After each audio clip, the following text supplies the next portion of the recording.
Welcome to the Lorehounds podcast. We're the Lorehounds, your guides to psychohistory. I'm John. And I'm Marilyn. And this is our Season 3 wrap-up for Foundation on Apple TV+. If you want to get in contact with us, send an email to empire@thelorehounds.com or head to our Discord server from the link tree in the show notes. And if you like what you've heard and you want to support us directly and get ad-free and bonus content, check the same link tree for our Patreon and Supercast subscription options. I know we've got plenty of good bonus content, and we're going to have a really great Spooktober. We have I know we're doing a Frankenstein. Sorry, I'm doing my Mel Brooks thing. With Walk this way! That's actually not on the Lorehounds. I don't know why I said that. That's on the Wolf Dust feed. But we are doing, it looks like, based on the poll results, we're doing the Weapons trilogy, which is a series of movies with, I think his name is Zach Krager, and it's a bunch of horror movies, and we're gonna do them together. Alicia has curated a nice list, so stick around. There's plenty of Spooktober bonus content coming up. This is Alicia's sweet spot, so it really should be wonderful. I know, she's a big fan. Big fan.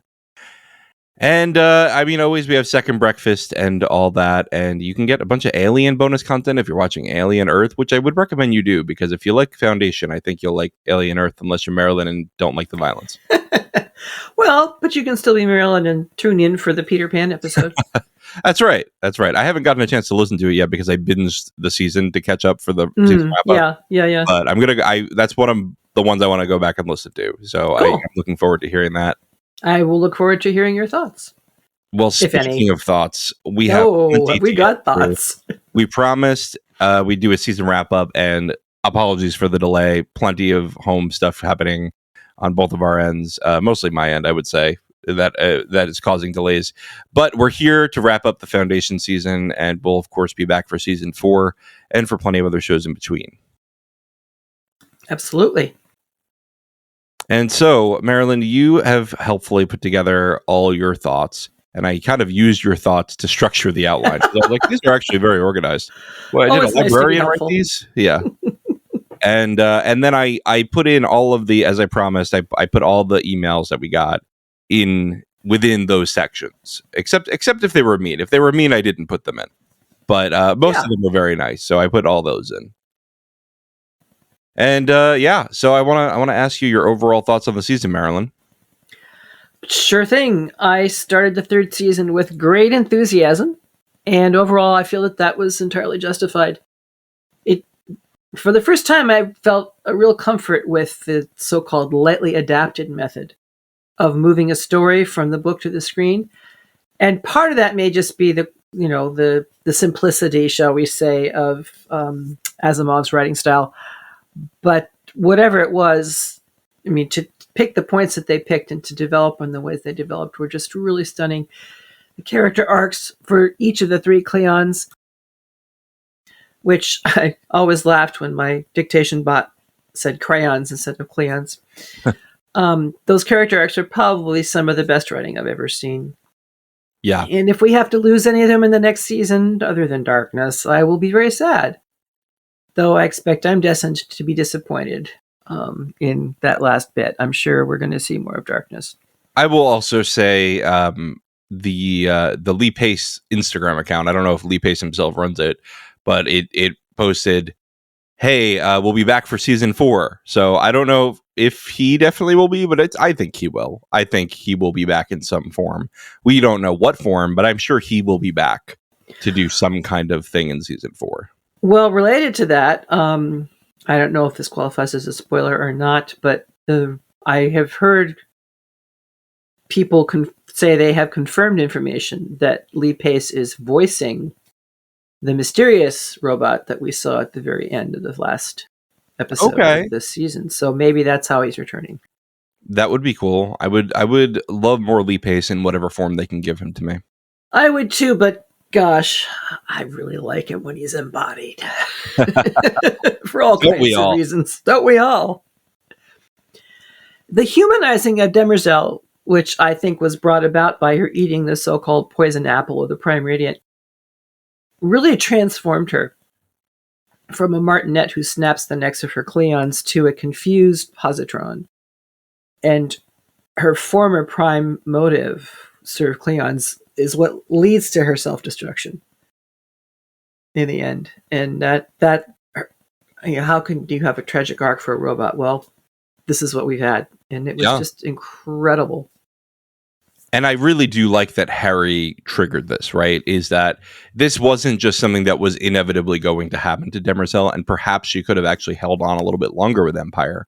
Yeah. Or maybe not, because they had expected Empire to decay more quickly. The Foundation had expected them. But the fact that Vault Harry had the foresight to go, this is a robot. This is my biggest nemesis on this. I have to take her down in some way. And to have that foresight for 150 years to pass before the logic bomb goes off, right? The paradox bomb. Right. I think that's a brilliant way to do that. And I was super happy with how they did it. Me too. It really was. And in such a way that we were saying, well, why would he give it to her? Doesn't that help her out? And so forth. And of course, in the end, it was just the opposite. So, yeah. Right. Brilliant, Harry brilliant Seldon, plot point. He says, I'm going to make an Imperial palace that is so toxic, you don't even know. You don't want to know. The way they handled the Mule's story was clever in that it kept even book readers in the dark, or at least confused. Though I think a few of us, more than a few of us, probably figured out their main trick early on. Yeah. And there's a lot of interesting discussion about that throughout. And I also think that a lot of us feel that this may not be the absolute last word on who the Mule actually is. No, I certainly hope it is not. I think it's another fake out completely. I mean, I could see them executing it well, even if Beta is the final Mule, and that could be the truth. But I, too, think that it's a double fake out. I hope so, for reasons I'll go into in greater detail below. I loved seeing how the treatment of the Traders Guild and Ebling Mists and so many of the names that are familiar to us from the books, and how they developed the Second Foundation in this adaptation of it. And I particularly love the character of Preem Palver, which is lovely because he was definitely a beloved character from the original trilogy. And I can't wait to see more of him next season. Please, please, please, please, please. Yeah, and I mean, such a different origin as far as we know of this Preem. Yes. But I really love this character. He's very earnest and I don't know. I just trust him. I feel like I you know. Me too. If I had to leave my laptop in a cafe, I'd ask him to watch it. There you go. There you go. What I particularly love about this season and the series as a whole is if I had been told 50 years ago, while reading the Foundation series for the very first time, what I would be doing tonight, it would seem astonishing to me. Kind of like waking up every 150 years or so to a new world and new circumstances, but it really feels terrific. Except I now feel pretty much as I felt at the end of season 2. Only this time I'm afraid it's even more for real. What will a post-Goyer Foundation be like? Yeah, I mean, it does sound like, and I think we're going to discuss this later, does sound like they are still going to follow the main beats of what he had planned. But of course, it's different to have a different showrunner and to have a different person in the writing room. We'll see. I mean, it could be really great. It could not be, but we won't know until we see it. I think it almost has to be different. I mean, it's one thing to follow plot points, but you know, your producer, your director, your costume designer, your script writers, all of that completely changed. And in a sense, it was always going to change, right? This was the end of the main Imperial era, at least, right? There is one Cleon left. He is an old and dying Cleon, and this is the sunset of Empire, right? This is the end of an era, and I doubt that Dusk is going to last more than a couple episodes next season, to be honest with you. Yeah, no, I get similar kind of vibes. I think you're probably right. So yeah, I mean, for me, I really, really like this season. I think season 2 is still my favorite, but season 3 was really great, and it tracked the books more closely than I expected. I think that was the biggest surprise for me, is just how closely it tracked the books at most points. Because before this, the show did not track the books almost at all. Like just very broad strokes matched the books. But here we had really direct adaptations of characters like Beta and Torin. Of, like you said, Preem is pretty close in personality, at least. Of of Inber, of basically all of these characters. A few changes, like Han Pritchard, pretty different. And I mean, similar personality, but in different circumstances. And of course, you have the Gale of it all. And Gale was not even in Foundation after the first little bit. So at the end of the day, you really can't expect all of these characters to be exactly the same. Right. So, I mean, overall, I was just so impressed on how well they wove that in after diverging from the book so much. Because how do you bring it back to that grounding?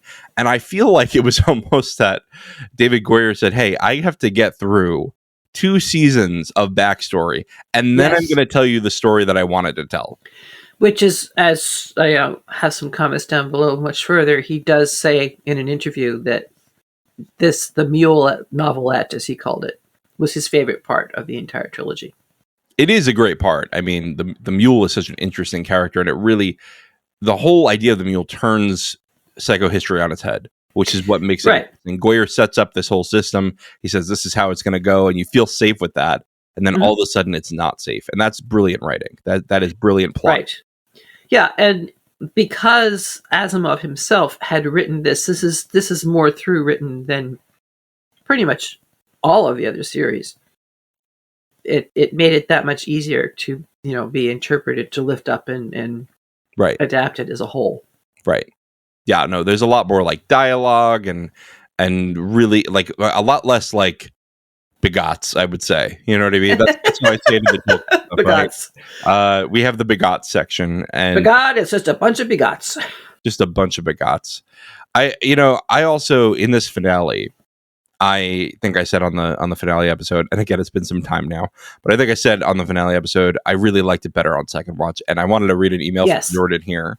Because Jordan had the same experience, said, I don't mean to be a Debbie Downer, but that was an awful penultimate episode. I guess this was the second to last episode.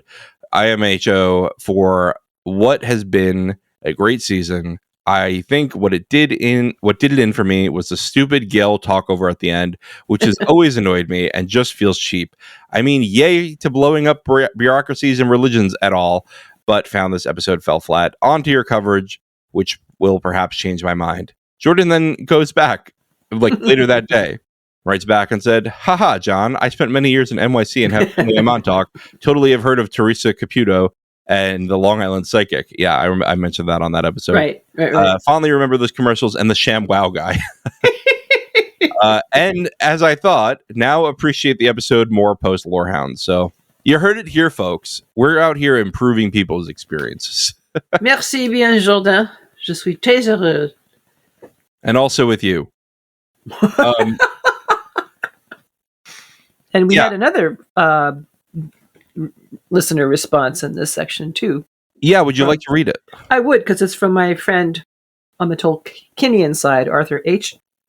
Yes, I recognize the name. Hello, Arthur. I wanted to let y'all know how much I am enjoying both the Foundation show and your discussion of it. I first read the books many decades ago, and it had a major impact on my reading habits. Similar to my having picked up a paperback in 1966 or so with a flaming volcano and weird flying guys, and turned to the most interesting story in this collection entitled Mount Doom. But that's another story entirely. In any case, I doubt this will give rise to the level of any impact or mention, but here's a presentation I gave on the topic of Asimov at Mythmoot in 2018. Sorry I missed that one, Jordan. Sounds interesting, and I expect if people wanted to scroll through and at least find out what Mythmoot is, Mythmoot, Mythmoot does a lot of good sci-fi fantasy stuff, too. Yeah, and Arthur did attached the presentation, so thank you, Arthur, for sharing that. It looks like a lovely presentation here. Yes, indeed. Thank you. We also got one more piece of feedback that I put in this general thoughts section, and then we'll get into more specific thoughts later. Love the show. This is from Chris A. Love the show, but hate bad writing. Gale getting gut shot and then performing James Bond-style action sequences is ridiculous, especially since a scene later you see Brother Day also get shot in the abdomen and collapse realistically. And wasn't that station in orbit? How was Gale falling out of a busted window down into the atmosphere and riding a shield or whatever through the air like a surfboard? This reminded me of George Clooney's Batman, and that's not a good reminder. Glad they didn't pull any nonsense like this in season 1, or I may have quit it. Anyway, I love the show, and I'm thrilled that it's been renewed for season 4. Chris, this is funny because I too thought that moment was kind of silly, but this is the kind of show where I'm like, it's kind of math magic, and every now and then something silly is going to happen, and I'm just going to go with it. It's kind of like Star Wars, right? Like, yeah, every now and then there's going to be space whales, and we're just going to go with it. Yeah. I mean, I agree. Going with it is a good way to approach it all. I think part of the problem is that they do this so seldom, and everything else is so carefully crafted and far more consistent and believable and so forth than this, that it sticks out like a sore thumb. Yeah. I can't disagree with anything that you said. I was particularly thinking about the whole gut shot. Which I guess we're supposed to interpret as having been very superficial, but she wasn't treating it like it was superficial in the first instance. This is going back to my complaint that I want that 3 to 5 minute scene between when they finally disabled Beta Mule and she dashes out of the room. They needed something else there in my mind. Yeah, I don't think it's very excusable what they did with Gale, but at the same time, I'm willing to excuse it because I'm having fun with the show. Yeah, I think that's a fair assessment. So I made another section here, Marilyn, called Early Season Takes. And these are takes that we did not read on air early in the season because we were recording a little bit ahead, but they have to do with earlier episodes. And I think it's fun to look back on what people had to say early in the season, theory crafting, all that. So do you want to read Maurice's? I would be happy to. Hello, Maurice. Maurice writes, Demerzel followed the zeroth law, that a robot may not harm humanity, or through inaction allow humanity to come to harm. She's not in the books, but in my opinion, she is following the plans of R. Daniel Olival, whose goal is to save humanity. I'm not sure she's supposed to be R. Daniel, but she believes and understands psychohistory.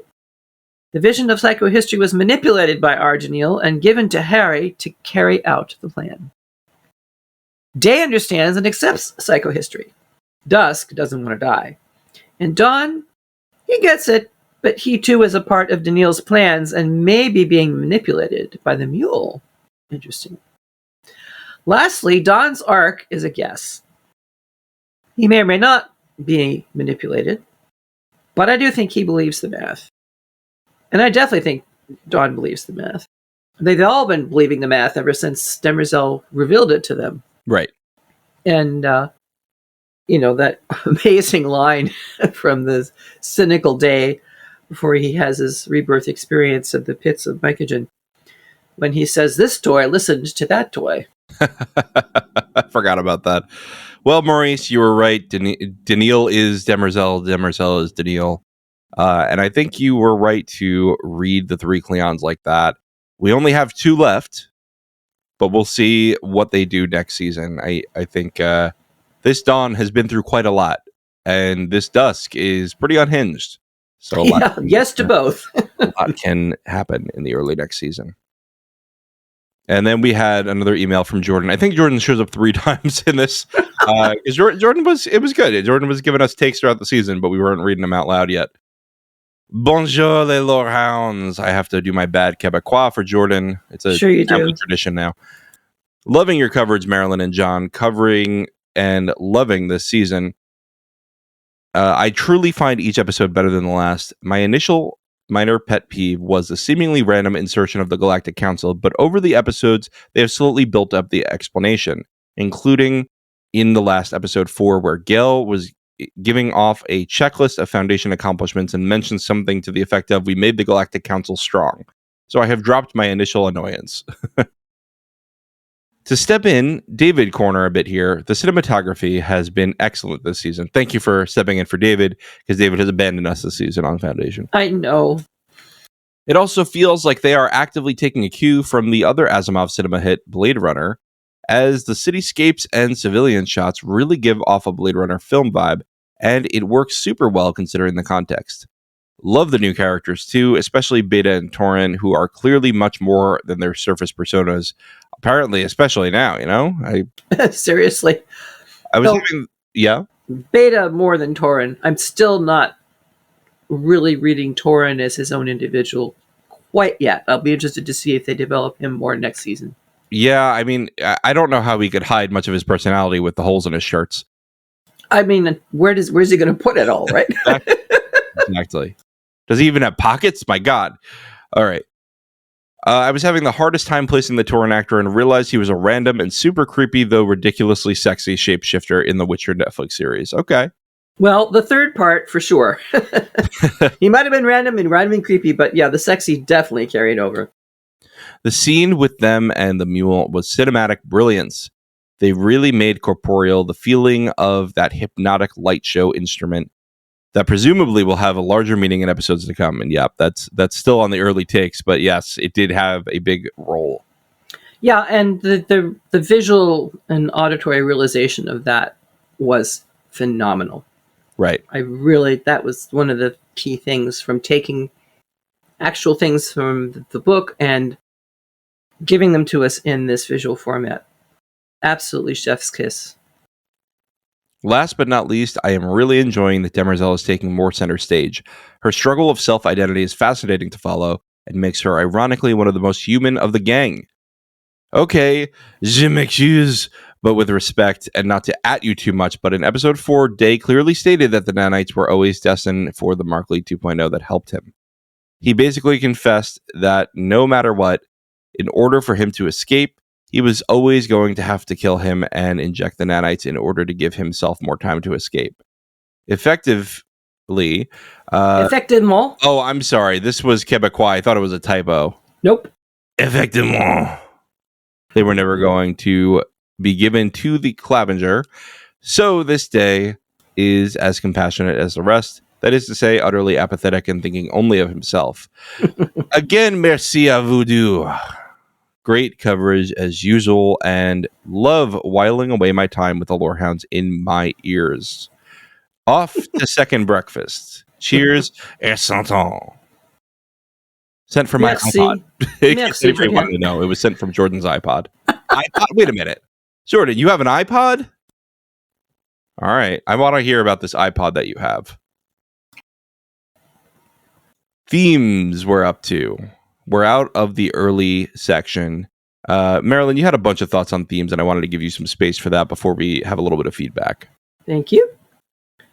One of the themes I picked up on was the dangers of liminal spaces or thresholds, because we are at the threshold of the Cleon's ascensions. And those are always sketchy times and are usually surrounded with all kinds of protections to make sure that nothing slips. And I would say that just about everything slipped this time around. Right, exactly. And I love, the more I thought about it, the more I saw this common theme of empire from across Earth's own historical empires.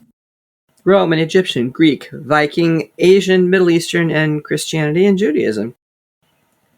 And the richness that resulted from that was seen in the settings and the costumes and just so many areas. I really, really appreciated that. And the sense that, okay, initially Asimov just said Roman Empire, but we're looking at an examination of what imperial behavior is. And it can be reflected in lots and lots and lots of Earth civilizations. So I enjoyed that. They also beautifully used one of Asimov's themes of will individuals change the future? Can individuals change the future? Mm-hmm. But I love that they gave it to Quent to summarize so well. When Dusk says to Quent, we, meaning the Cleons, are supposed to be interchangeable. It's just not true anymore. But Quent responds, I doubt it ever was. A person is a person. No I matter was how raised, small. no matter how small, I was raised to believe individuals can't affect the future. But I know we affect each other. Dawn mattered. And so that leaves me with the question, do Cleons have souls? They're definitely individuals. Right now. It's a good question. We did have that whole thing where the day Cleon could not see a vision at the end of the maiden's journey for the triple goddesses. Yes, and that's true of an awful lot of human aspirants as well. It's not given to everybody to receive a vision. So, but I also think, it doesn't necessarily rule out having a soul, but it doesn't help. It doesn't give them good evidence either. Yeah, I it could a lot. It could mean that the goddess perceives that this being has so much soul that they don't need a confirmation. Yeah, that's true. I really like this idea of transitions, right? You have these crises are all transitions, right? You have the traders rising up and the economy changing from this religious economy to a merchant prince economy. Yes. You have the second foundation coming into fruition. Mm-hmm. You have the mule being born and taking power. You have all these transitions happening, and those are where somebody can strike. Well, we also see Harry dying. That's true. Transitioning from one world to another, and we don't really know what that world that he transitioned into is. That's true. I guess we don't actually know if we saw him dying. We just know we saw him leave that area. We saw him leave the area, and clearly Gale was mourning him. Yeah. But I guess, was there a body behind or not? We didn't never really see that. That question's never answered. Yeah, I don't think there was a body. I think he went right to the moon. I think that's as good a guess as we're going to get. Yep. Until next season. I'm glad they gave us the tease on the moon at the end, because otherwise I would have been very frustrated. Yeah. Just disappearing in episode 2, I think it was, and then just never showing up again. Mm-hmm. Mm-hmm. I could have used more Jared Harris this season. In general. Yeah. I mean, they've definitely made judicious and excellent use of him. Mm-hmm. But I think this season really was mostly focused on the mule. Yeah. And the development of that whole novelette, in which, of course, Harry Seldon doesn't really play any part at all, because in the books he's been dead for however many hundreds of years by that point. Right. Just the whole theme of water.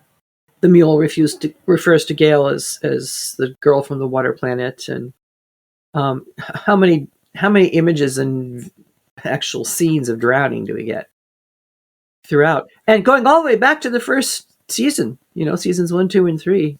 She starts off on a planet that's drowning. Right. And I think it also goes back to can you escape the roots of your life, right? Can you change your own trajectory, at least, even if you can't change the psycho-historical plan? And has she been designated all along to be the sleeper? Because Han actually calls her the sleeper at one point during this season. She does like to sleep.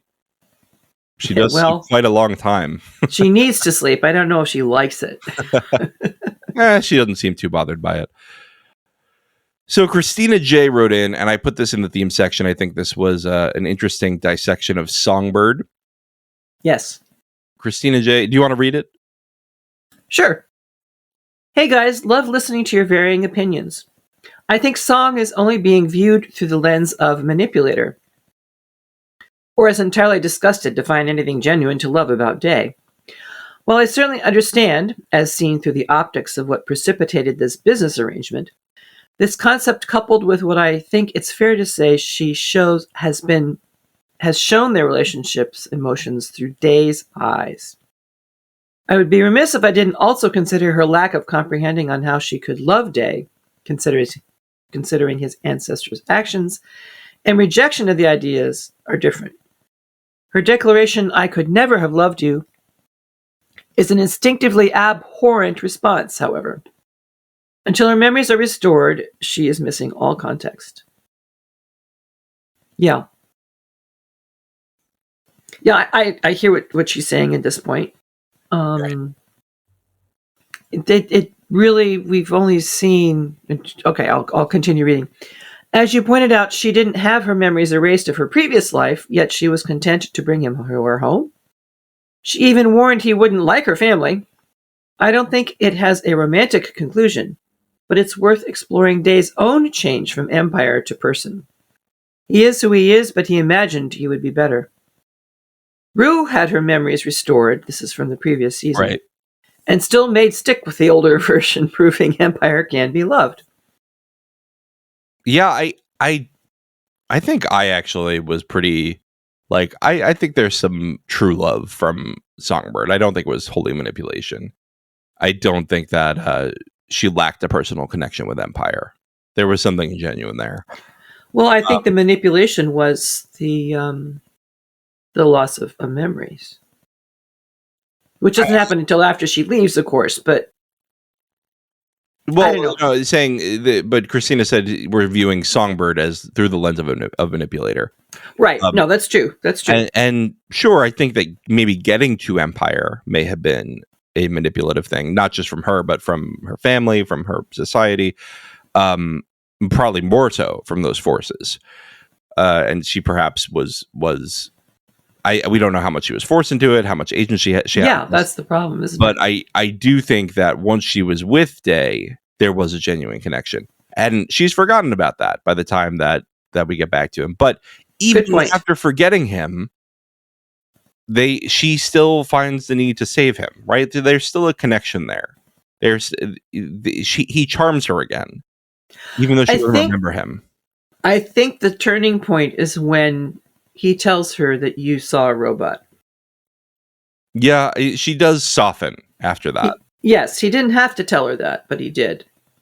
And in part, perhaps because he realized that would be the most important thing for her to know. Mm-hmm. About all the stuff that happened, which she can no longer remember. Right. And as she sees him struggling to explain and then to say, look, you can get this robot now, and to see what Sunmaster does and so on and so on. As we know, by the end of it, she's saving his life and even tells him, you're doing something good for humanity. So I think she saw more of his potential, but only after he had brought it forth. I mean, frankly, there's just not really a lot to love in the Day of the earlier episodes of the season. No.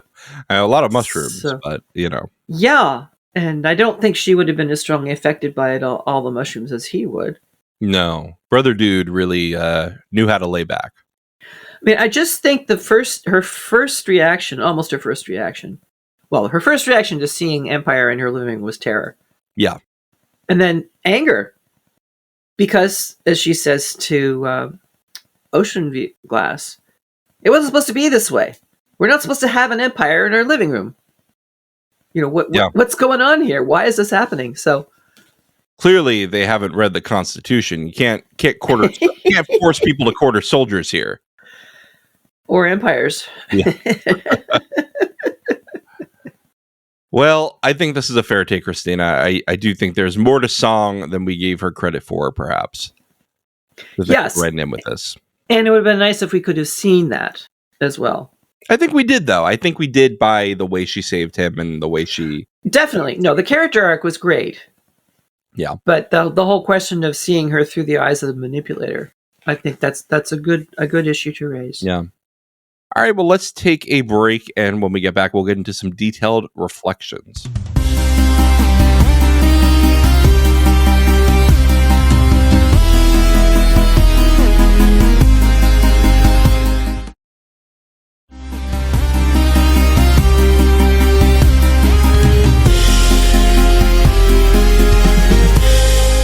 All right, we're back, and Marilyn, you've got a bunch of detailed reflections that you wanted to make here. And then this is where I put a lot of feedback, because I think, we have a lot of really thoughtful listeners who write in with these long and detailed emails, and I don't want to cut anything out. So here's where you get that chance. Yes. So something I found rather amusing in episode 1, when we had been trying to understand how the whole ascension system works, we said, Brother Knight gets 6 months to cuddle the baby and then goes off into the sunset. Yeah, not quite what happened this time, was it? Not at all. There was not, maybe a little snuggle, but not a loving one. I enjoyed Gale's arc very much, even though it wasn't as featured as some of the other parts in this season. From the intelligent, naive waif to someone with strong intellect and commitment to the plan. And I particularly appreciated the ways that they pulled in those bits and pieces from as far back as season 1, as I mentioned earlier, the sleeper image. And they're using that to very good effect. Yeah. So, John, do you still think that Dawn was not empathetic?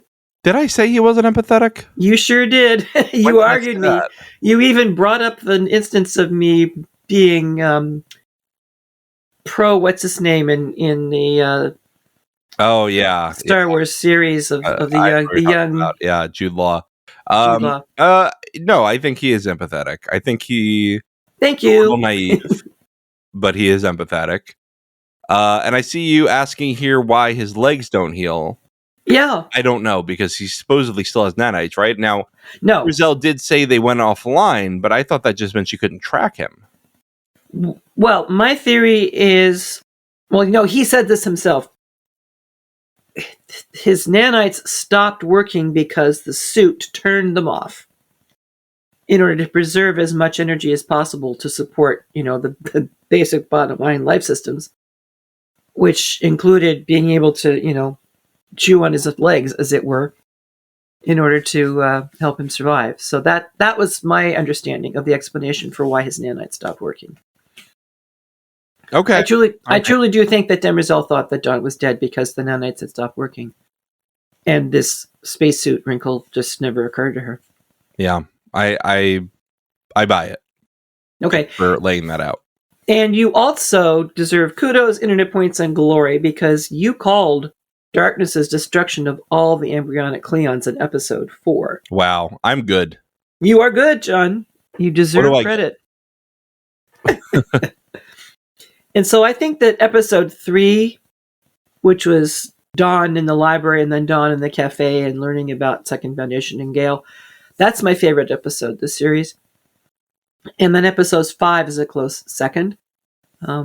Seeing Dawn and Gale in action together in the failed enclosure of Calgon, and particularly Dawn's farewell message to Dusk. So those were all very much the top of my list.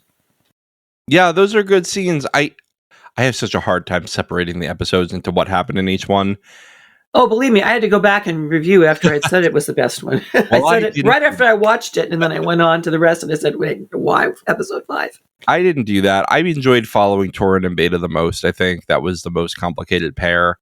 But I also really enjoyed watching the Han of it all. I enjoyed watching kind of the fall from grace of the mayors through Han's eyes.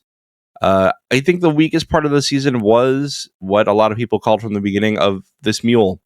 This mule was a little weak. I know that it was. Look, I knew from the beginning, and this allowed me to forgive a lot. I knew from the beginning, probably not the real mule based on the books, but I still think they could have done better on making him less of a cartoonish villain. It really was something of a monotone, wasn't it? Yeah, it got a little old after a while. It's unfortunate, but that's all right because he's dead. We don't have to worry about him anymore. Let's hope not. But it was interesting rewatching, all of Beta's scenes.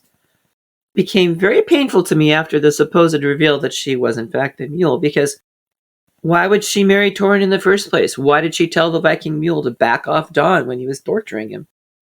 It just makes it seem as though all of her kindness and her generosity, which I really loved, was just false manipulation to satisfy her obsession to have the whole galaxy love her.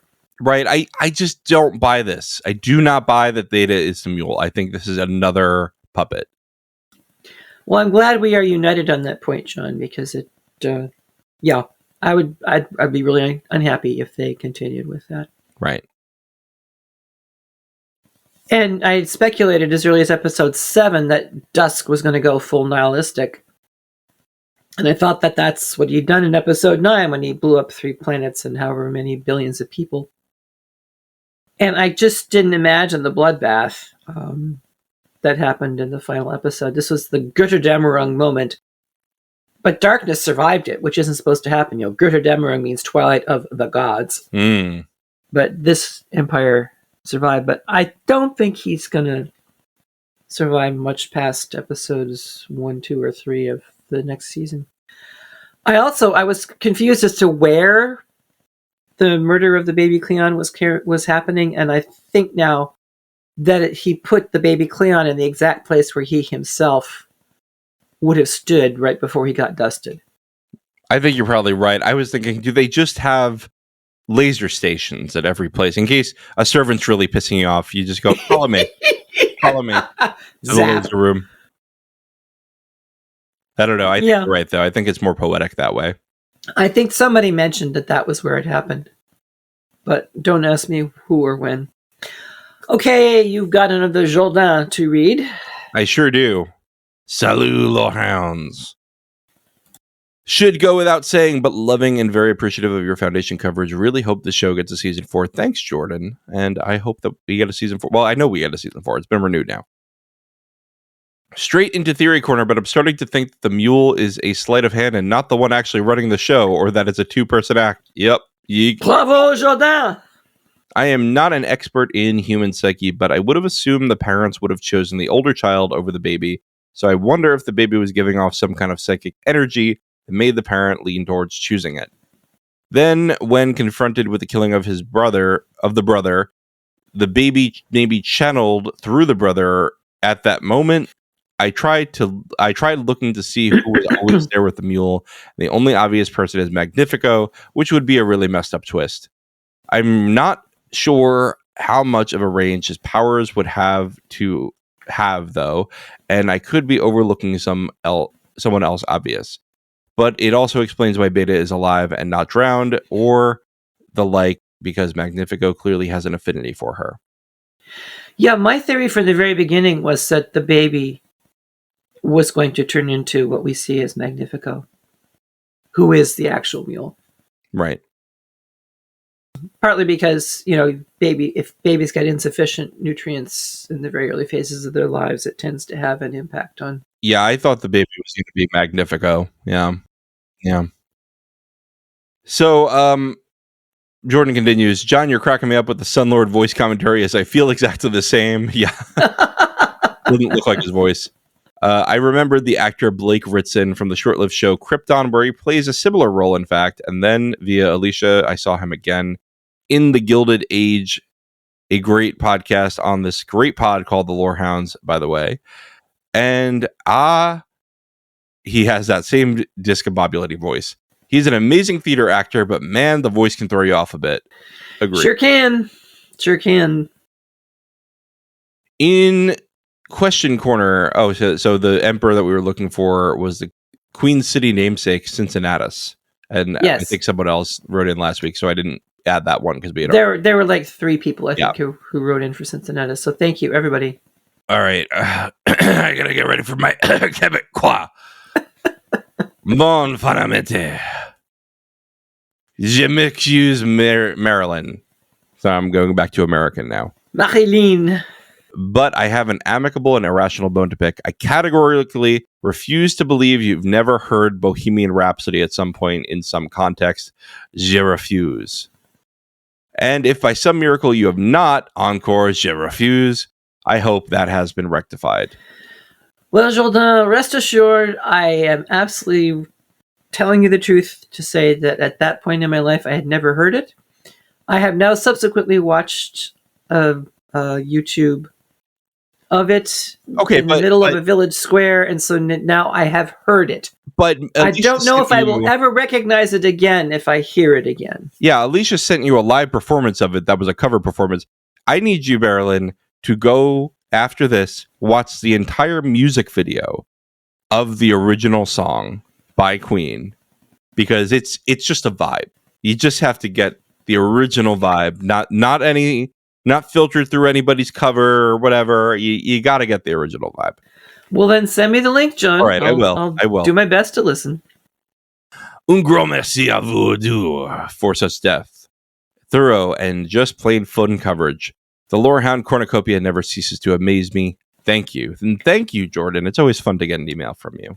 Merci bien, Jordan. Vous êtes très gentil. Et je suis très heureux que vous appréciez les Lorehounds. We. All right. Well, we've got more emails here. Christina J writes in. You want to read that one?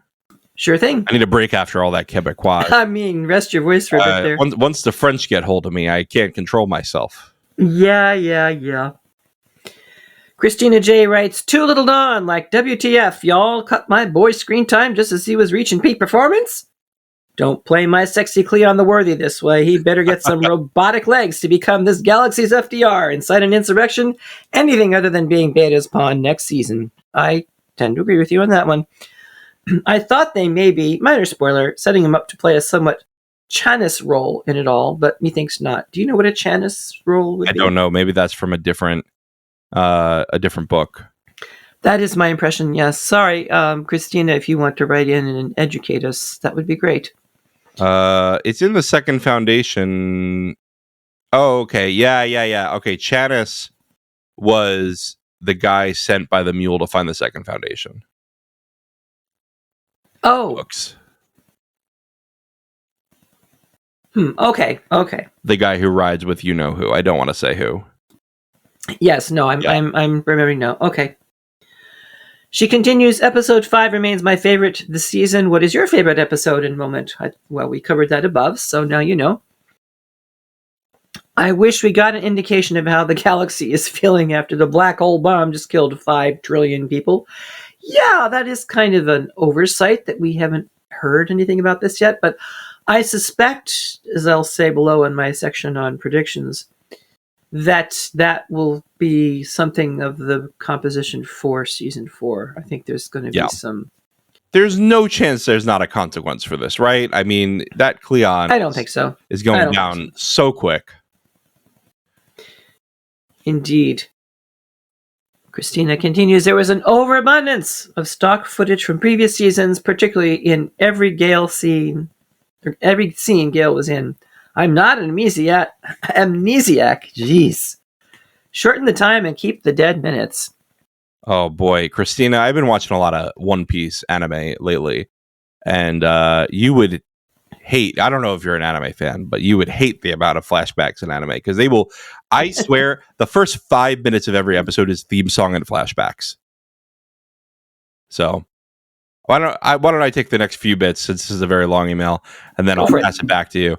That cool looking robot with Calais at the end is not Giscard. How disappointing. Who's Giscard? I don't know. So these are now veering into books I don't know. Han wasn't killed off, so I wouldn't have to suffer through the inevitable angst. I am both sorry and not sorry his romance with Gale is such a manufactured plot point that it actually irritates me when objectively it should work. But as Gale herself points out multiple times, she's had a legacy of emotional trauma, not to mention a grandchild in the wind, to personally motivate her actions. Han himself is fine. I mean, them cheeks, but the romantic angle, in my opinion, diminished his characterization. Yeah, I didn't love that romance. I am very glad that they did not do a love triangle with Dawn, because I thought we were going for that. No, that wasn't going to happen. Yeah, I mean, how can Gale possibly engage in any kind of long-term commitment when her existence within time is so different? Yeah, from pretty much everybody else around her, with a possible exception of some positronic people. I don't know. Ask every vampire story that has a vampire fall in love with a mortal. I guess, you know. No thanks. The time. Oh. They're everywhere. Alicia. They love them. They love. I know. Listen, I know. Interview with the Vampire is a masterpiece, and I don't care what people say. I can remember the days before Twilight. Well, Interview with the Vampire is like 30 years older than Twilight, so okay. Let's give it the credit it's due. It's from the 70s. How dare they kill my crack ship of Demerzel and Calais before it was in open water? Edit. Rationale has settled. The ship is only docked. Demerzel may be dead, but Daniil lives. We shall see. Yeah, we'll see. Demerzel losing Dawn, of whom she saw so much potential, then dies losing Dawn all over again, is something someone owes me therapy sessions for. The whole thing with the baby, I already said you don't need to hear again, but that was really very, very troubling. You want to wrap up this email? Sure thing. I just realized Brother Dude, looking like an incarnation of Jesus all season, was in fact the clan that died for the sins of his lineage. However, his sacrifice is what may reignite, and did reignite, an entire religion. That definitely has much more of an investment, to mention political power within Trantor itself. Yeah, I'm really interested to see what Mycogenians are going to do next season. I hope they don't drop that like a hot potato, because there's so much potential there. So I've seen, were you the one who first brought up John the Baptist? Yes. Yeah, you were. Yes. And I'm totally with you. I think John the Baptist, the forerunner of Jesus, the one who baptizes Jesus and confirms who Jesus is. I think Brother Dude was John the Baptist, and then Demerzel was Jesus. Interesting. Metaphor. Very interesting. He names her, right? He sure does. He sure does. And now I'm thinking of a very old musical, Prepare the Way. I was in the pit orchestra for that. Lord. You were what? I was in the pit orchestra for that. I played the guitar for it. Oh, fun. I played that like maybe 20 times. So I know that musical very well. I've been in a few musical pits. That sounds horrible. I've been in a few pit orchestras for musicals in my time as well. Yes. You have fun. You sure do. You get very sick of the music, but you have fun. Well, you learn it note by note. All right. What else we got?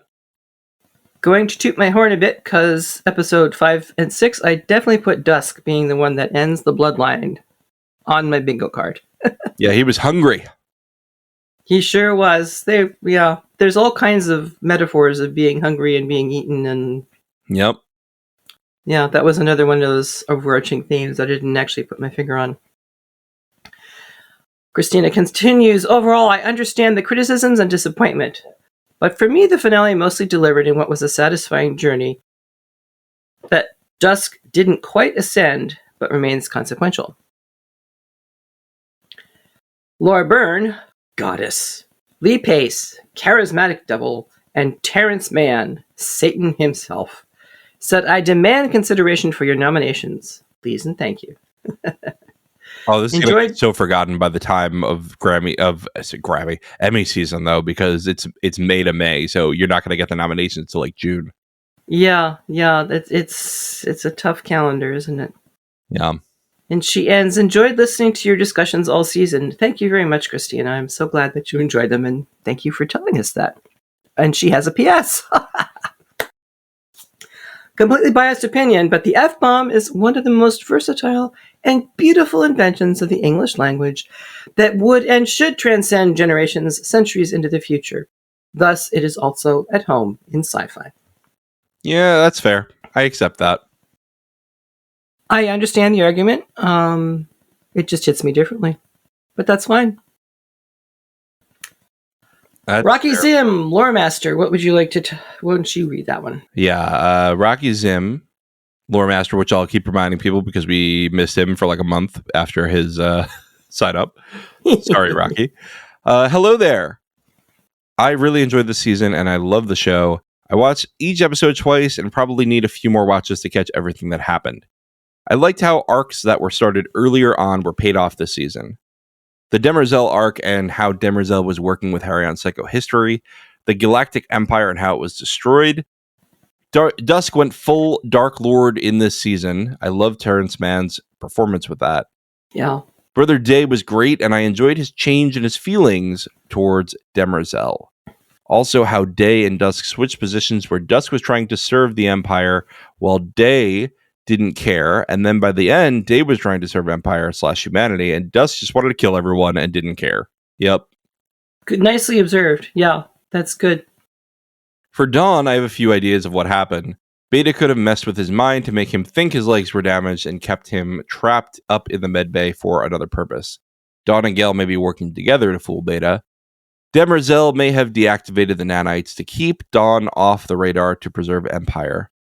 A lot is going on, and from what Goyer said on Bald Move, Dawn may have more of a purpose. All right. Yeah, I have some comments on things that Goyer had said in an interview further on down, so Okay, great. keep that in mind. Put a pin in it. Beta being the mule threw me off, and at first I didn't really like it, but it makes sense. And maybe Maggie could still be the mule and is messing with Beta. Maybe. Maggie could end up being the mule. So much going on and so many thoughts still in my head. I am reading Foundation's Edge right now and want to finish the books to see what happens. Aha! The ending of the finale was great. It was cool to see Kale and Ultron at the end talking about a robot clasping. As I said before, I listened to Goyer's interview on Bald Move and spoke about the ending and Kale and how they were on the moon. I have not read the robot books, but from what I heard, the robots may still be on the moon after the Civil War. Kale said something like, "We are being pulled into a conflict we don't want to be involved with." I'm wondering if the head from the Inheritance was a robot from the wars that is in hiding because of Demerzel. Demerzel could track the robot head if it reaches out and clasps. And maybe once Demerzel is quote-unquote dead, it reaches out to Kale. Or Demerzel somehow took over the robot head and is now able to clasp with Kale. Anyway, I loved the season and I have so much more I could say, but I will head back to my vault and wait for the next crisis. Dave Rocky Zim. Thanks, Rocky Zim. This was a nice, thoughtful email. And yeah, I'm most curious about the Kale Demerzel stuff. I really want to know what happened there. I wish that wasn't on such a cliffhanger. Yeah, for sure. For sure. In fact, my first unfinished thread says, Kale, what, where, how?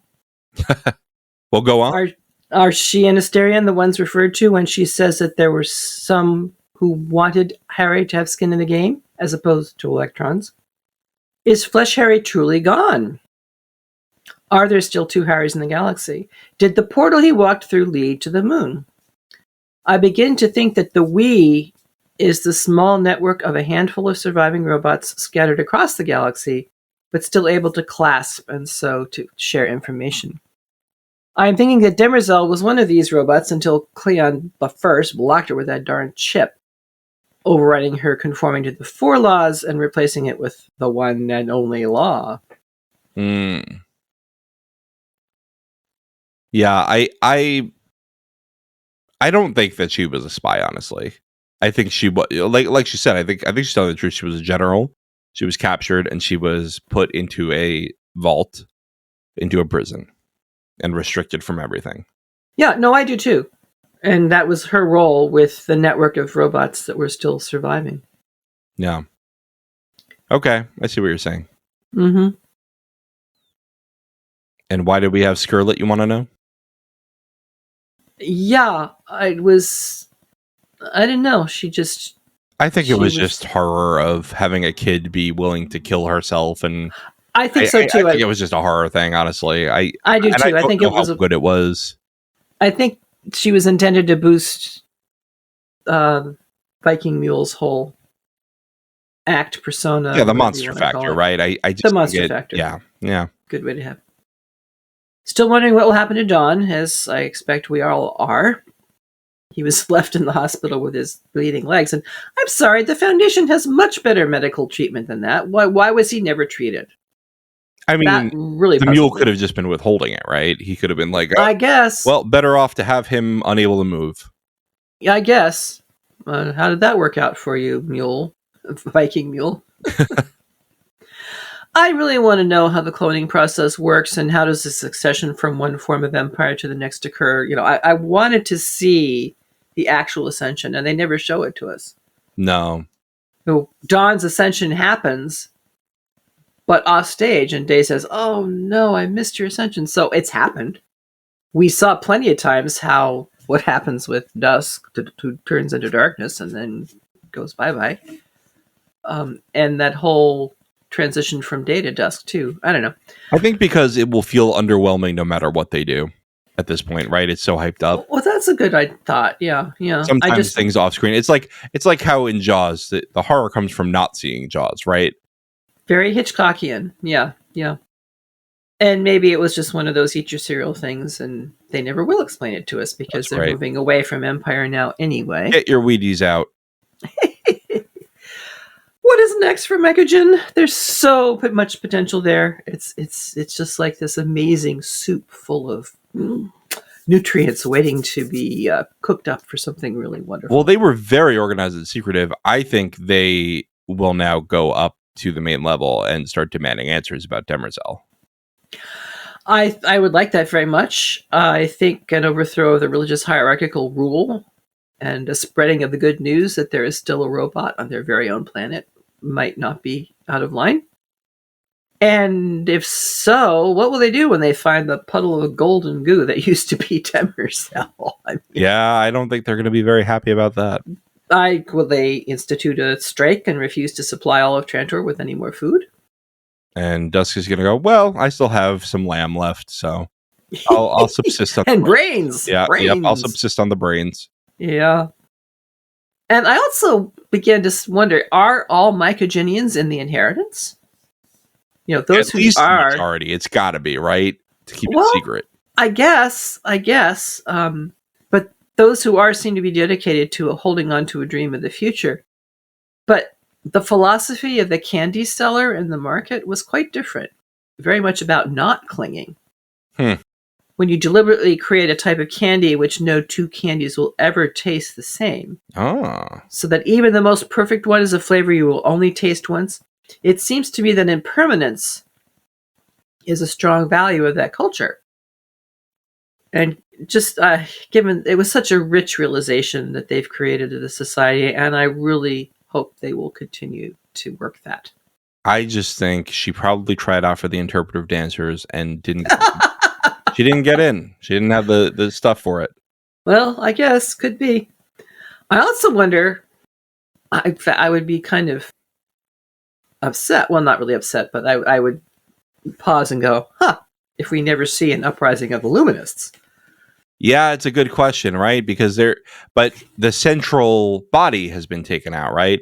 I guess we have one priestess left from the central body. At least. But you know what I mean? Like somebody high up enough to get assigned to. Sure. Well, if, heaven forfend, as you instance, they took out the Vatican and the Pope and the clerics and all the people in Vatican City, there's still all kind of archbishops around the world. The Pope's from Chicago. He takes the nuke, he tosses it back at you. Something like that. And wouldn't it be interesting if the Luminists joined up with the Mycogenians? That would be interesting. Very religious mindsets here. Let's put a pin in that, and when we come back next season, we're going to see if that plays out. We will see. See you again in, 3 years' time? 2 years' time? I guess it's 2 years' time. I still want to know why he was called Harriton Seldon by Viking Mule. I think that is his full name. Yeah, it is his full name. I've never seen or heard it before, but I'm not... in the show, at least. I'm not... Harriton. Okay. Yeah. I'm not saying it couldn't be, but that's the only time that I remember ever hearing it. Yeah, I mean, his Wikipedia article says Harriton, quote, Harry Seldon. Okay, well, I guess that's why. I think that is his full name. Okay, all right. I know you were hung up on the Harriton, but I don't think it was too big of a clue. I think it was just Wikipedia for the win. Yeah. No, it was just one of those little micro details that I really wanted to understand. And I liked the way they showed Gale as having an ability to recognize that a mind that she had once seen had been tampered with subsequently. And that is an important theme from the books. So I wonder if that's another one of the threads from the final book in the trilogy that they're going to pick up on in season 4. Well, they've never felt such love. So, they're doing fine. They're doing fine. We shall see. Why don't you tell us what Cincinnati Joe wrote to us? Cincinnati Joe had a lot to say. Hey, all, a couple questions on this season. Were you surprised that Gale didn't seem to show any remorse, regret, or even sorrow for forcing a situation that killed billions? The goal of her plan did not seem clear-cut, unlike, say, blowing up the Death Star.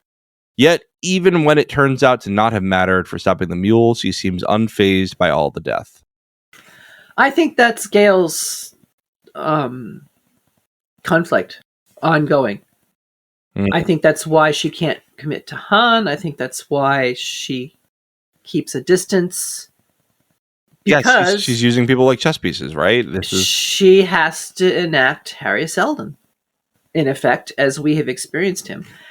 And it wasn't her idea. I mean, she's taken it on as her idea. But she has to think in terms of the greater good. Gotta follow the Book of Harridan. With all the subsequent burdens of that. And I think she did suffer for that. I really do. But she couldn't afford to let that rule her. She had to do what she and Harry together had figured out, and she subsequently worked on. She had to do what was going to ensure that the plan could carry forth. Yeah, I think if you ask Gail, she'd say, look, I'm killing billions to save trillions. Right. And I just have to live with that. And I think maybe it helps that nobody she knows is alive anymore, right? Like, I mean, it might help her a little bit. I don't know. I'm trying to find any saving grace. I do think the Gale of season 1 would have felt terrible about this. Absolutely. Gale of season 3 seems so, like you say, just obsessed with the plan. Well, it's part of her arc, isn't it? Yeah. And is it a good change? I don't know. Well, and again, the weighing the balance between 30,000 years of barbaric terror as opposed to 1,000 years right. crisis and whatever. You can see, but it is certainly a mathematician's approach and probably not a theologian's. Yeah. Or even, somebody who works from a moral principle of some kind. Yeah, something that I don't think enough people really say about the mule, like people are like, oh, well, he's shortened the period. Yeah, but like it's only based on him, right? So that's the problem with these authoritarian regimes, right? Is that you might have a benevolent dictator for a while, but eventually either the dictator is going to change their path, or there's going to be an heir, or there's not going to be an heir, and there's going to be a succession war, and these things never last because they are fundamentally weak and unstable regimes. Yeah. And the whole point of the journey of the Foundation is that Harry Seldon is not saying, you're the Empire right now. He's saying, you need to go through all these hoops to become the kind of people that can run an empire. Yes. Or who can run a huge, literally a galactic-sized association of worlds. Right. Which does not have to be run along empirical principles. I think the ultimate goal. He's calling it an empire because of the expansiveness of it, but I don't think it needs to be an authoritarian empire, right? Exactly. It's very difficult for us humans, given our history, to separate the two, however. Well, I think we've had plenty of examples of democratic empires. I mean, the British Empire, for a large part of it, was absolutely kind of democratic, right? It was at least partly democratic. And I think you could make the case that the first Foundation, as presented in this season, was doing its best to become a so-called democratic empire, but of course it had lost the democratic piece. You can make the case right now that the U.S. has been an empire in many cases, right? Of course. I think empires come in many forms, not necessarily all dictatorships. Fair point. Cincinnati Joe continues, was Demerzel actually compelled to save the baby? Seems clear she was just condemning them both to death. If her overriding directive was to save the baby, then she should have knocked it out of the area instead of clambering on top of it. But logically, it appears it would be much better for the Empire if she's there to restart the cloning, using Cleon 1, etc., while Day is the ruler. Without Demerzel, Empire is lost, and a baby is useless today, even if they would have both lived. Logically, she should have just killed Dusk and move on. All right, so I can I make an excuse here? I had the same feeling of like, this is a stupid move. She should have just pushed him out of the way or not done anything. But I also think that Demerzel, and maybe you made this point to me, but Demerzel is so in her maze now Yes, that that she's was my not point. making the right decisions anymore. She is sloppy now. Yeah, she's almost being ruled more by emotion than by logic, Right. in a sense. She goes, Because baby, laser, save it. yeah, right, exactly. Very, very much, very reactive instead of thoughtful. But yes, I really do think that this is part of the outcome of Harry having poisoned her with the Prime Radiant and shown her. You're influencing me, Marilyn. I'm just regurgitating your opinions now. Well, if they taste good to you, John, then you may keep them. You don't have to throw them up. Well, thank you. I appreciate it. Yeah, I think that's what how we're expected to interpret it. Yeah. And Cincinnati Joe continues, the show introduces clairvoyance, but then wouldn't Gale's visions of the future show the real Mule? The Mule wasn't even born when Gale started having these visions. The confrontation Gale has with the fake Mule doesn't match her visions. Maybe the confrontation she saw is still to come, but then it will be the wrong person. If the writers wanted to pull this fake out with Beta, then the Mule's face/form should have been obscured in her visions, or better yet, leave out clairvoyance completely. There's enough magic/tech in the show already. This is a serial moment. This is just grab your Fruit Loops or grab whatever you want.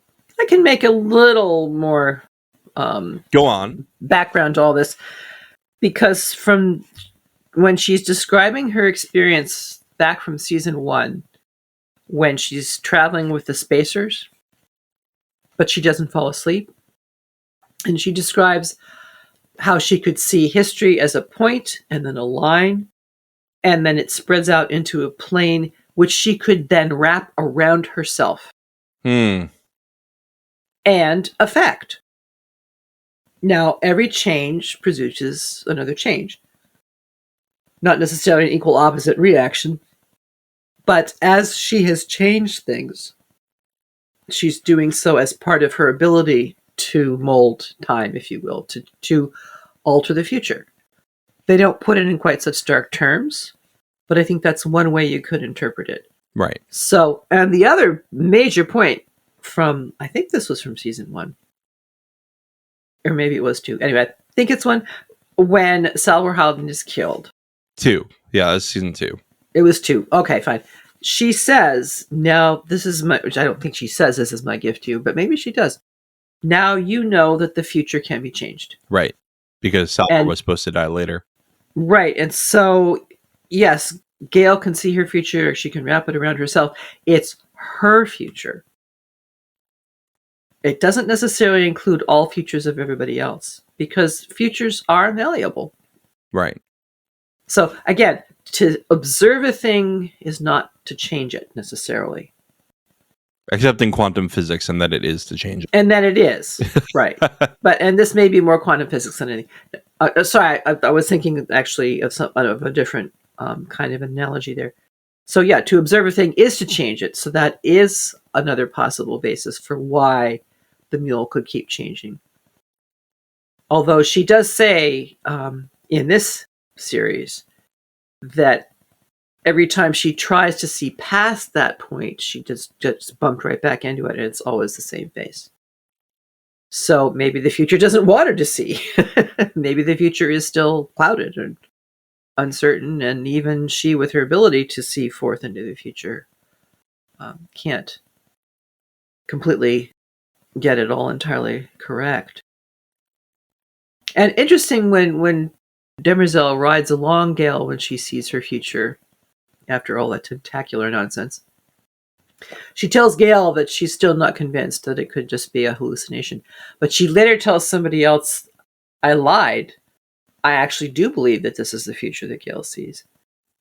And, I kind of think, well, if it is, we haven't gotten there yet, because Gale is not revolving around the edge of a black hole at this point. And her hair's very different, too.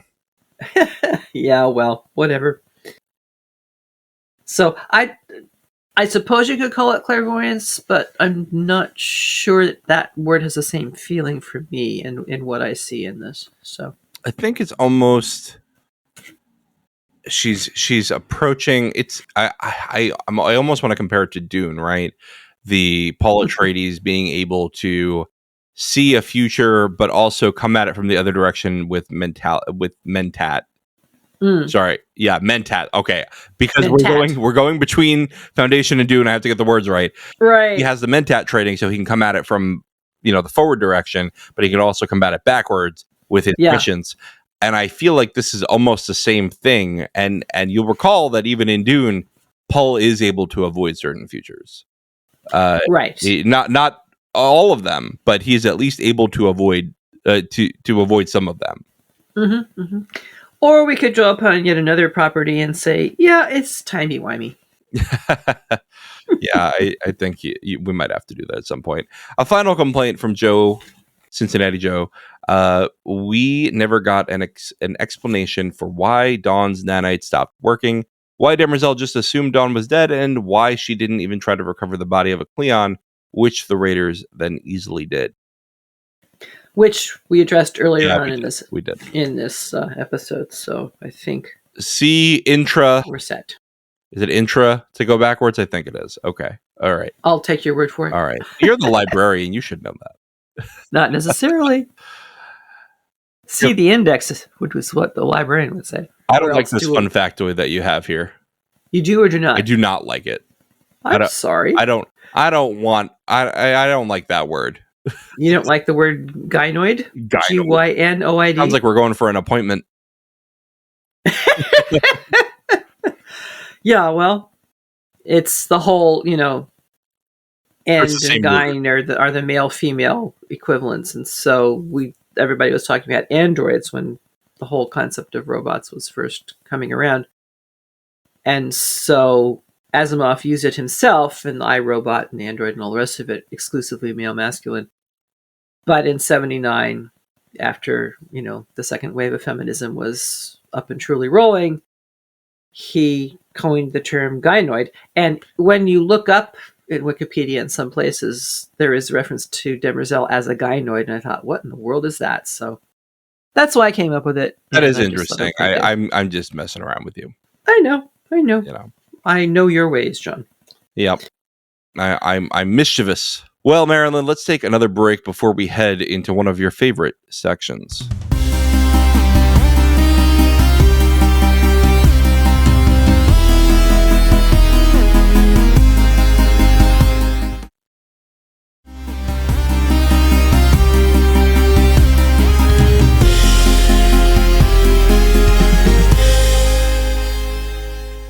We're back. Marilyn, take us to your favorite section.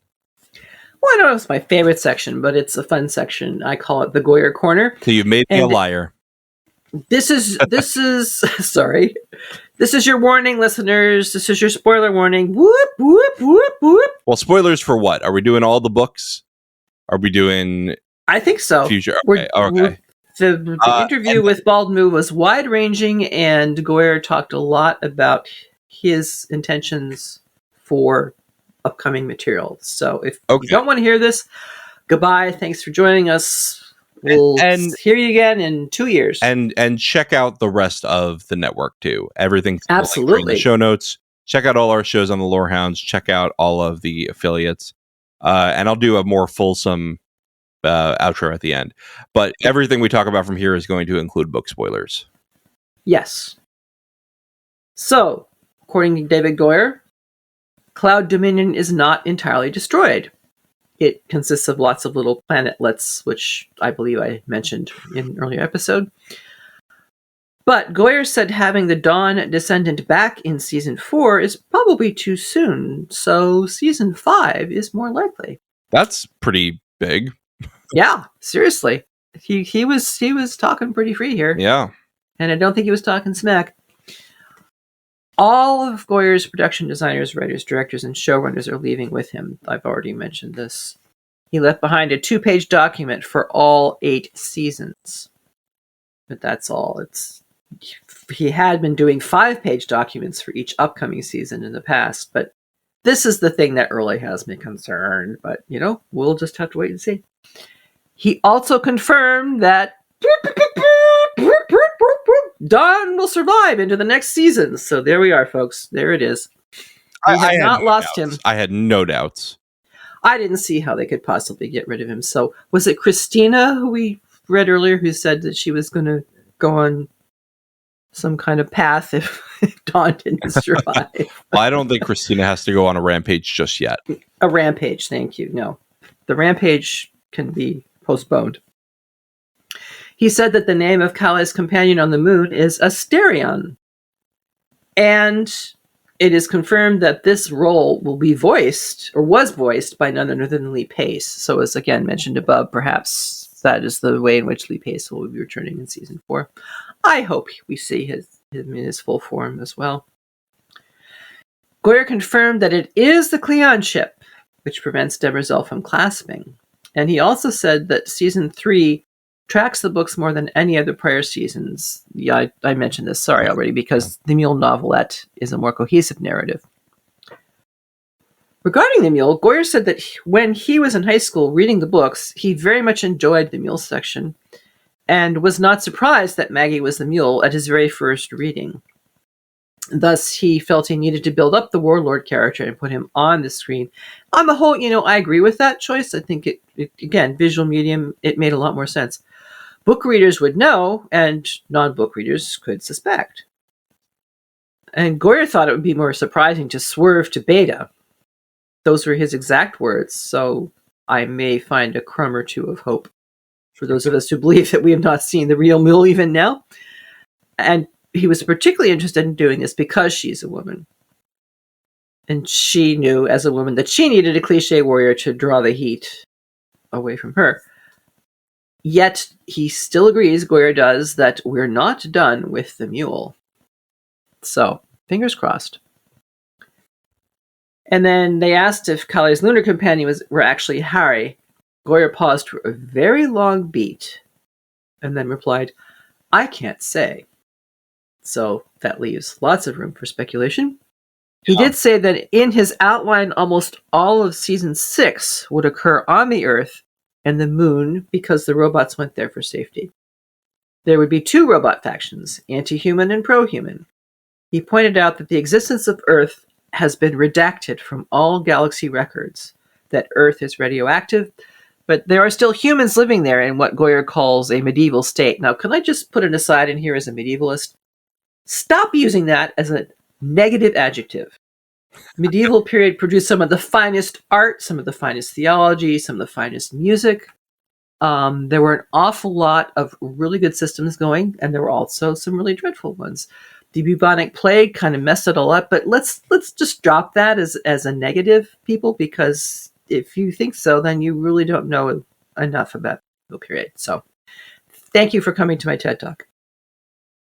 So the Earth that we saw in the final scene of season 3 was the Earth that had already been blasted. Goyer also refused to say anything about Demerzel's possible returning, though he did say some of those characters are for real dead.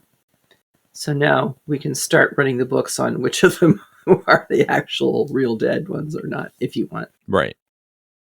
And he expressed his gratitude that the show has found an audience which has gone down some rabbit holes, both real and not real. So, Markleyism lives. And he pointed out that season 1 was a harder lift because it had so much more information upload and very few plot lines. And he warned the execs about this at the very beginning.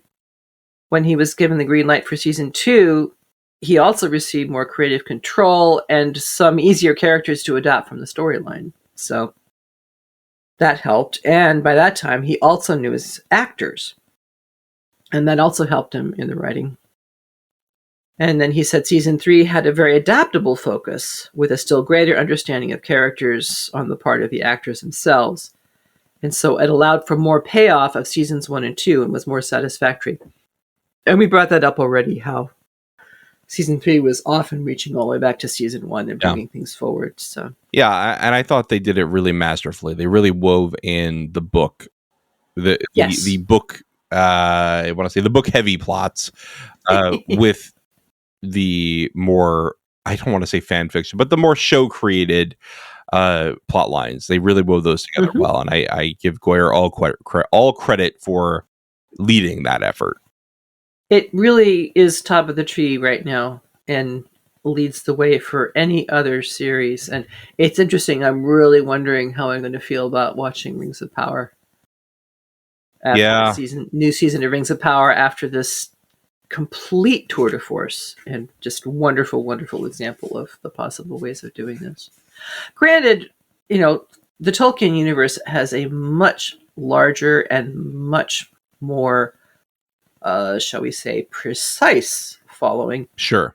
than does Asimov. And the percentage of people who really would start banging on specific points of plot and other things is much larger in the Tolkien universe than it is in the Asimov universe. Yeah, and So Asimov was pumping out books, right? Like this was a guy who was just constantly like, I got an idea, let's go. And and Tolkien was like, I will wait 30 years to publish anything, and then I will wait another 30 years and I'll make my son do all the work of finishing it. Or something. Not precisely how it happened, but I hear what you're saying. Thank you, Christopher, for doing all that hard work. Bless you. Well, very cool. I think very insightful interview, and I would encourage people to go listen to it. That definitely. Thank you for compiling that. It sounds like a great interview. I'm going to go listen to it. I really enjoyed it, and then after I listened to the wrap-up episode, I want to hear. They have another one in which they talked with. Is it Peter Peppers? I think the name is Peter Pepper, another podcaster who talks about things like Asimov. So other than that, I know nothing about him. Sorry, listeners, please don't at me. I have limited brain span and limited lifespan and limited time span. I know. I really got to drill down and focus. I know. We're going long for us. So Ruma, I'll just summarize this email quickly. Ruma wrote in earlier in the season to let saying, love listening to you both discuss Foundation. Thank you, Ruma. And wanted to let us know that Goyer was going to do this interview with the Bald Move people. So very cool. And that Goyer had said that they were following his outline. So that's great. So thank you for writing in, Ruma, and Marilyn did already listen in. And thank you for the summary, Marilyn. You are most welcome. Let's do a quick tour through spoiler corner. And this is going to, I want to say a couple things. And really just a couple things. Okay. I still think Magnifico is the mule, and I want to make my case here. Magnifico supposedly was, taken in by the mule, right? Converted. And why would someone who's converted by the mule be willing to obviously hurt the mule with his business owner? He would have stopped immediately, right? Yeah. I don't buy that. And it doesn't seem like, from what we saw already, that Gail was able to deconvert people. The one time she tried to, that person died. And why, there was Maggie right there in the vault with all of the, Dirty Dozen -7. He could have just started playing at that point and converted them all there. Saved a lot of time and energy and lives. Right. I just, I don't know. I don't think Beta is the mule. Maybe she is. Maybe that's what Goyer's trying to say. But I kind of feel like he's doubling down. And if you're this far, we're doing book spoilers. Magnifico was the mule in the books, and I think that they can still do that. Look, I won't be furious if they don't make Magnifico the mule. It's their own show. They could change things. A lot of things have already been changed. I hope that if they stick with Beta, it's done well and it makes sense in the end. It makes a little bit of sense now, but not enough for me. I really think that everything was pointing towards Magnifico. I think it's the sort of thing where they worked it in, as it were. It didn't flow naturally for me. Yeah. And as I said, I loved her character so much, particularly her sympathy and her empathy. Yeah. I just don't see the mule being an empathetic. No, not at all. Being.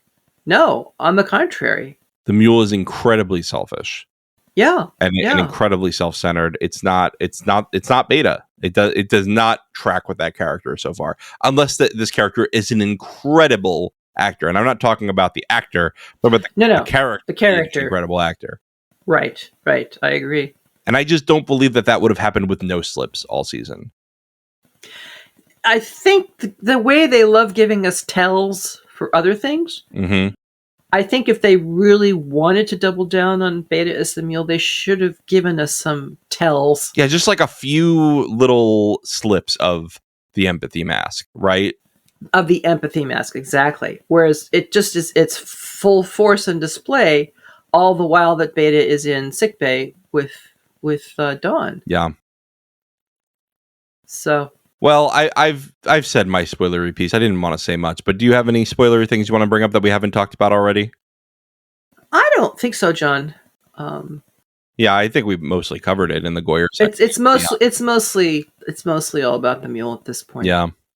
Because again, we're getting further and further away from original characters in the book. Right.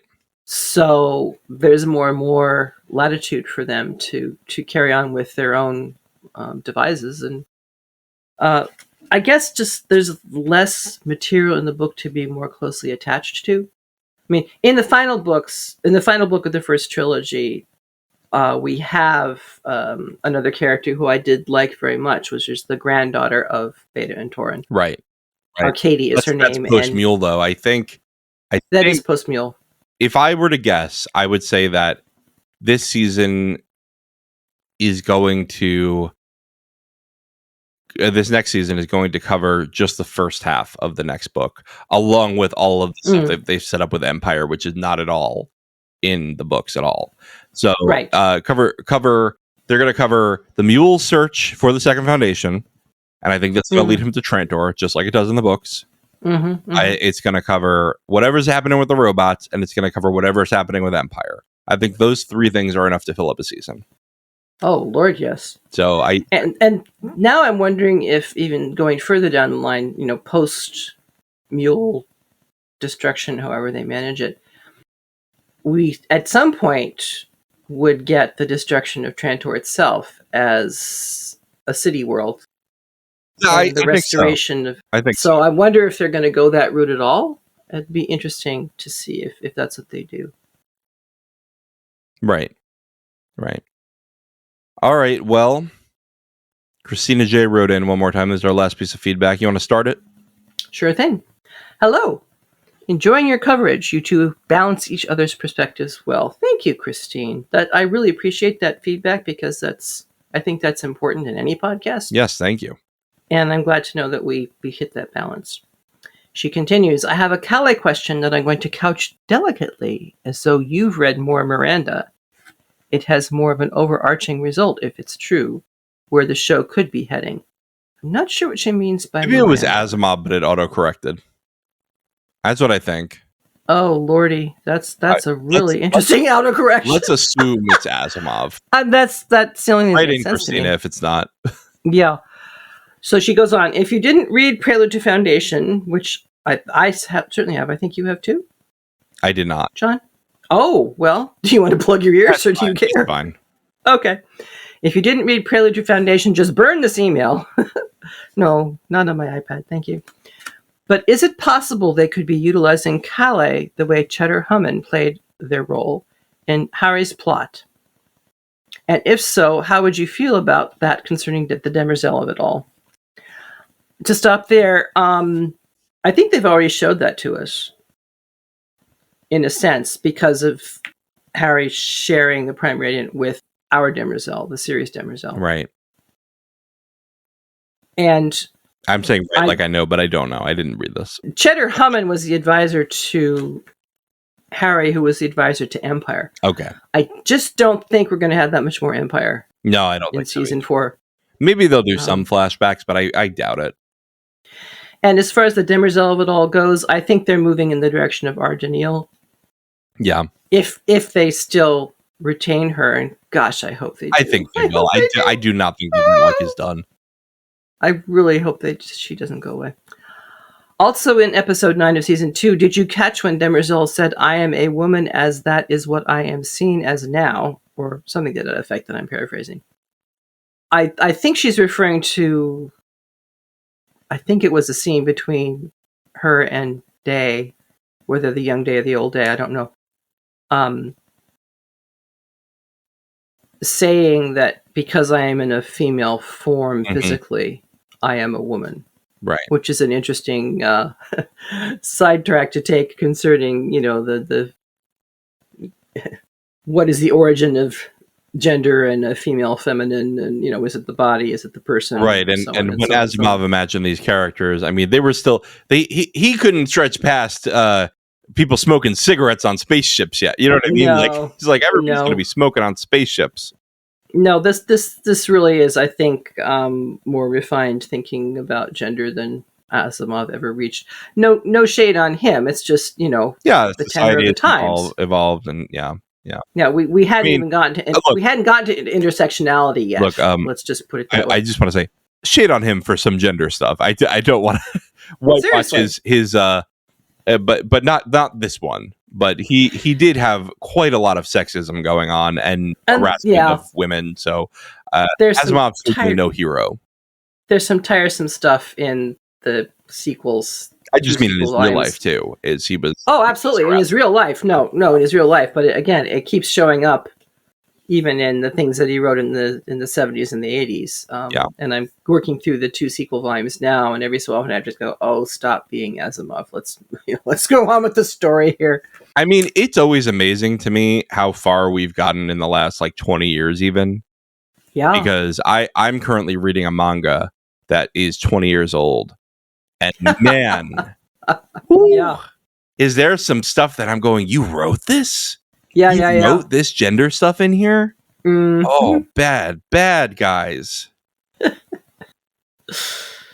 Do you think with that? Right, exactly. You write letters to your mother with that hand? Yeah. Precisely. Do you hug your sister with that mind? All right, that's enough. Going on. Dusk doesn't intend to use that weapon, which means he absolutely will. So, right. I'm not sure I get the notion that he doesn't intend to use it. I don't remember he did say, it's a gift. It's a gift. It's just deterrent. Oh, that he didn't mean to use it. Yeah, okay. Well, this was earlier. I think Christina said this earlier in the season. Gotcha. But because it was so spoilery, I saved it for the end part. Okay. Day egging him further into nihilism may backfire, as he already threatened to get rid of his GF twice, his girlfriend, i.e. Song. Someone like that with a death bomb is dangerous. No argument here. As we have seen. That was a prophetic statement. Selden said he had secrets that Gale now knows and has known for 4 years, and that alone is fascinating. Psychohistory has always been about predictive species behavior, not individuals at all. And yet Harry's last words are about recalling the people he lost and loved, and putting the last of those people at the epicenter of his new math. And again, this is the whole tension of which we've brought up throughout this series. Right. Individual versus group. And yes, the mathematics of it all has to work with large numbers. The eventual unfolding of it all relies upon individuals, which is remarkably similar in some ways to some theology, which I won't get into now because you guys have been listening to us already for a very long time. She goes on, Harry, after Yana, felt far more justified, for lack of a better word right now, in his work in psychohistory. But it struck me, despite being the same man with the same flaws, the skin in the game changed him from emotionally distant from the outcome to protecting the outcome, i.e. Gale, if that makes sense. Oh, it totally makes sense. Yes, absolutely made sense. The mathematician struggling with the human, as it were. Yeah. And the series kind of bifurcated these two by giving us Electron, Harry, and the Vault, who remained and who interacted, and it wasn't a series of recordings that Harry Selden made before he died, hundreds of years earlier. And so that really shifts the dynamic. And yet recognizing, okay, we can keep having Harry in that context, but we still need a human being central to this whole thing. And so that's going to be Gale, and we're going to use cryopods and all that kind of thing. Yeah, I am glad that they left us POV characters, right? And I just mentioned on the Alien Earth wrap up that we just posted, how cool would it be if we use some of these characters from Alien Earth, and I won't spoil why they can do this. Some of these characters from Alien Earth, and then you watch a future series Alien movie and one pops up and you go, wow, where have they been? Where have they been all this time? And we can do that with some of these characters, the kinds of characters they are. So I think it's going to be very interesting to see. And I think this is going to be, I think Foundation kind of started a trend with this. Could be. Could very well be. So she continues, Day over here looking like Jesus of Nazareth. Could that indicate a savior despite all desire to the contrary? Or an image of the last portrait of a man before the slaughter? And as you said, this was written earlier. We now know that, that's a very good reading. I think it tracks with everything that we've seen. Both of them do. Both savior and, man before the slaughter. He manages to survive one version of the slaughter only to be killed by his brother. Yay. Yeah. I noticed the comets in the sky just as the second foundation fully comes into play. I'm not remembering that. And when Harry died, quote unquote, and Gale started to walk alone. Whereas for the rest of the world, it would be an omen of impending doom. Well, let me give a little excursus here about the definition of doom. Oh, nowadays we're going into the Tolkien. Well, no, we're going into Old and Middle English. No, I know, but in the day, go into Tolkien with all this. Go on. Sorry to interrupt. The word doom initially simply meant this is what's going to happen to you, like your fortune, if you will. But it's come to have a very negative meaning. You are doomed to destruction, not you are doomed to be a brilliant mathematician. So, an omen of change in a comet, I would definitely agree with. It was often interpreted in a negative way, but I don't know that in this context, I think it could be a sign of, there's been a great change. We've lost Harry, the one who basically saved us and constructed this world in the second foundation and saw what had to be done and all the rest of it. And now that whole burden is passing on to his successor. And that's a momentous change. And so it is an impending fate, if you will. It's an impending next chapter. Not necessarily, the end of the world as you know it. Although in some senses, I suppose you could argue it is. Yeah. But the whole universe is getting reset really in power structures, right? Well, there we go. I mean, yeah, it's a huge doom that Empire falls, but it's the doom of the galaxy as a whole, and for many people that will be seen as a doom to celebrate and rejoice, a change. And she ends, keep up the great work. Thank you very, very much. And sorry for any misspellings I didn't have time to reread. Boy, you're playing my song here, friend. The number of times I push send on my emails and other texts that I've had to dictate before I give it a final proof over. If I had $1 for every time that happened, wow, I'd be a lot wealthier than I already am, which is, not Jeff Bezos level, but anyway. Yeah. That's it. Yeah, that's it. And thank you all for being with us for a lovely season of Foundation. Marilyn, thank you for being my co-host through it all after David abandoned me. Oh, it's such a delight, John. Thank you so much for asking. It's always fun to record with you. I agree. And we're going to do more. If you want to hear more Marilyn, we are going to be doing some Marilyn stories. And yes, I don't know, Marilyn, if you've had a chance to hear the Alien Earth wrap up that just came out today, but we discussed doing Earthsea. So we're going to do it. We're going to do it. What a day. Be still my heart. Be still my heart. We're going to do it. We're going to finish up the Earthsea series, at least with The Other Wind, and then Alicia is begging us to do some of the short stories at least too. So that would be lovely. We'll see what we can do. At least The Other Wind. Let's commit to that before we. I said I'll plan short stories with you once The Other Wind's out. I'm not messing with anything else until I release The Other Wind. For sure. All right, so you can check out Marilyn on there. You can also check out Marilyn on Rings and Rituals, where you can catch up with season 1 of Rings of Power. Coverage with Marilyn and Dr. Sarah Brown examining the rituals through the Rings of Power. And then you'll be doing Rings of Power Season 2 once Season 3 gets a release date, right? Yes. Well, even before that, I mean, we got to start recording sometime early next year and, just kind of accumulate from there. Right. Planning to start dropping them.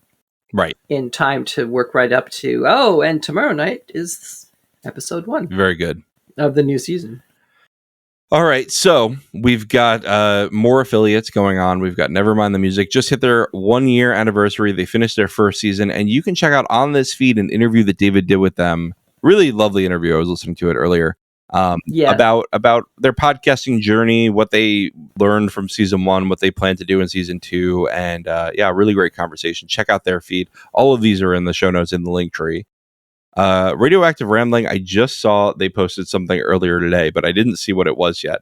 But I'm going to go on my podcast app right now and find out that it was The Boys Gen V, season 2, episodes 1 through 4. So half, I think, of the season of Gen V, which is The Boys spinoff. So go check out that review. And I know they're going to be back in December with Fallout. So if you're on The Boys, if you're on Gen V, go and listen to that. You can also listen to Wool Shift Dust and the Star Wars Canon Timeline podcast for more Alicia.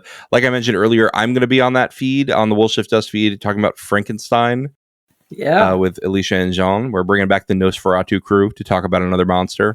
And it's going to be a great time. We're going to do Guillermo del Toro's Frankenstein, which is just coming out soon. And then, of course, check out everything else on the Lorehounds feed. We just wrapped up Alien Earth. Alicia, Jean, and Aaron from Radioactive Ramblings are all doing what are they doing? Peacemaker. It's too late, Marilyn. I can't remember everything that's I couldn't agree more. And I didn't even mention properly Howard, which I have to mention, who showed up on a couple of Alien Earth episodes, and Stephen Anthony, they also on their feed did a feedback for Alien Earth, and a lot of fun. All right. That's all I have bandwidth to talk about tonight.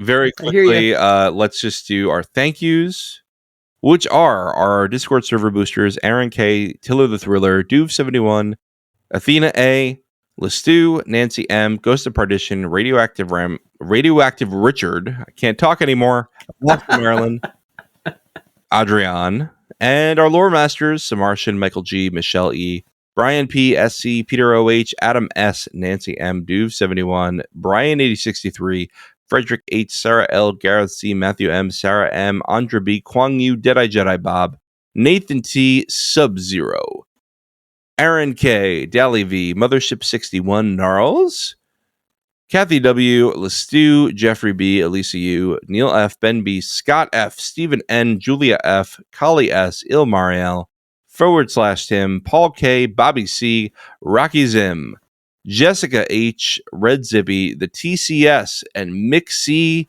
Last but not least, Adrian. What a mighty chorus. My goodness. I know. Thank you so much, everybody. Thank you very much. This is what helps us do these late night podcasts and do these full seasons with wrap-ups and everything. So thank you very much for being here with us on another season, and we hope you'll join us for the next bout of shows. Yes, indeed. Thank you, folks. Good night. The Lorehounds podcast is produced and published by the Lorehounds. You can send questions and feedback and voicemails at thelorehounds.com/contact. Get early and ad-free access to all Lorehounds podcasts at patreon.com/thelorehounds. Any opinions stated are ours personally and do not reflect the opinion of or belong to any employers or other entities. Thanks for listening.